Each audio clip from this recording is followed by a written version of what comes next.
Oi, gente, tudo bem?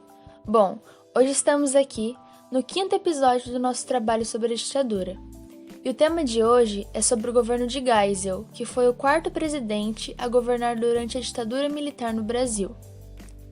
Ernesto Beckman Geisel, que é esse cara aqui, grande parte de sua vida serviu ao Exército Brasileiro, de 1927 a 1969. Ele foi eleito em 1973 e tomou posse como presidente em 15 de março de 1974 e governou até 15 de março de 1979, sendo o penúltimo presidente da ditadura.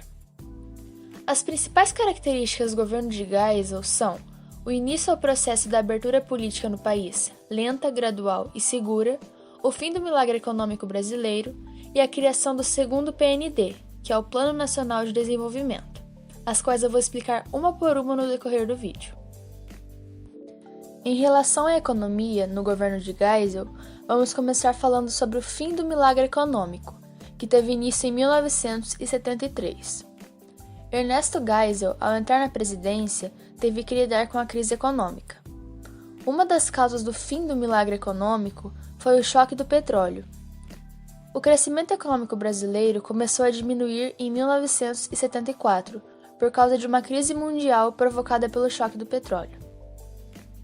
O choque do petróleo ocorreu de outubro de 1973 até março de 1974, sendo responsável por afundar a economia brasileira. Esse choque foi o elevado aumento do preço de combustíveis derivados do petróleo e afetou diretamente a economia brasileira. No Brasil, assim como no restante do mundo, a diminuição da atividade econômica gerou desemprego, inflação e redução das trocas comerciais de outros países, que são efeitos que foram sentidos durante toda a década de 1980.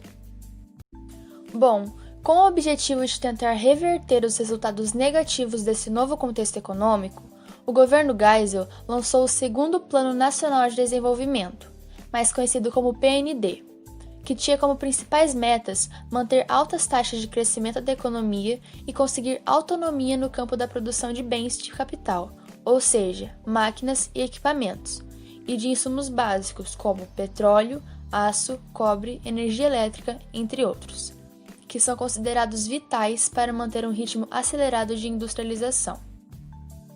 Para enfrentar o problema energético, houve investimentos no setor petrolífero, tendo início a extração de petróleo em águas mais profundas, sendo então uma inovação tecnológica genuinamente brasileira. Outra inovação de destaque em seu governo foi o pró-álcool, que teve como objetivo central de trazer uma fonte alternativa de energia, de não ter a dependência exclusiva do petróleo e não gastar o tanto de dinheiro que gastavam com o petróleo. Foi quando o Brasil desenvolveu um combustível sustentável por poder dar para plantar sempre, comparado ao petróleo, que é o álcool, produzido em uma das suas formas através da fermentação de cana-de-açúcar. Além disso, Geisel assinou com a então Alemanha Ocidental um acordo para a instalação de usinas nucleares. A economia durante a gestão de Geisel cresceu em torno de 7% ao ano, mas, em contrapartida, naqueles anos a inflação subiu em média 38%. Bom, gente, agora vamos falar em relação à política do governo de Geisel. Durante seu governo, a ditadura começou a enfraquecer por um processo de transição à democracia, definida por ele como uma abertura lenta, gradual e segura. Ou seja, ele propunha uma redemocratização programada e controlada pelo regime militar.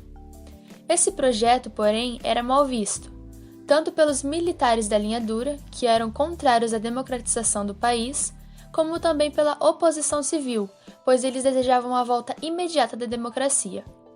Bom, agora vamos falar um pouquinho sobre essa abertura na política e o porquê dela se chamar lenta, gradual e segura. Lenta e gradual, pois de acordo com Geisel, seriam medidas que iriam favorecer a entrada dos civis no poder, e segura para evitar uma guinada à esquerda. Em 1974, em seu primeiro ano de mandato, Geisel permitiu a realização de propaganda eleitoral gratuita, no rádio e na televisão para eleições de parlamentares, ou seja, deputado e senador. Essas eleições, no entanto, reservaram uma desagradável surpresa para o governo. O MDB, que é o Movimento Democrático Brasileiro e é um partido da oposição, obteve 16 das 22 cadeiras em disputa no Senado, enquanto a Arena ficou com apenas 6. Nesse contexto tenso e conflituoso, os militares da linha dura, insatisfeitos com o processo de abertura, iniciaram uma perseguição feroz aos membros do PCB, que é o Partido Comunista Brasileiro. Em outubro de 1975, o jornalista Vladimir Herzog, diretor de jornalismo da TV Cultura, foi intimidado a prestar depoimento num quartel do 2º Exército, em São Paulo, onde funcionava o DOI-CODE. DOI, que significa Destacamento de Operações de Informação, e COIDE, que significa Centro de Operações de Defesa Interna. Ele era acusado de ser do Partido Comunista. Herzog, então, se apresentou no local no dia, e no dia seguinte apareceu morto em uma cela. O comando do 2º Exército afirmou que ele havia cometido suicídio, mas não foi bem assim. Ele morreu em decorrência dos espancamentos, sufocamentos e choques elétricos sofridos. Por conta de sua morte, teve uma celebração. O culto contou com 8.000 pessoas e se transformou em um protesto público contra o regime militar. Em 1976, foi criada a Lei Falcão. A Lei Falcão foi uma reação da ditadura, pois quando os candidatos do MDB iriam realizar suas campanhas, eles utilizavam a propaganda de rádio e TV para denunciar o governo. Então, essa lei proibia os candidatos a fazerem qualquer pronunciamento no horário eleitoral, ou seja, eles apenas poderiam falar o seu nome e seu número, assim como nessas duas imagens. Em 1977, visando evitar a derrota da Arena nas eleições que estavam próximas, o governo teve que dar um passo atrás no processo de abertura, criando o Pacote de Abril. Ele foi criado em 13 de abril de 1977. O Pacote de Abril foi uma série de medidas autoritárias, tais como a reserva de 1/3 das cadeiras do Senado aos senadores biônicos, isto é, indicados pelo governo, e a extensão do mandato do presidente de 5 para 6 anos.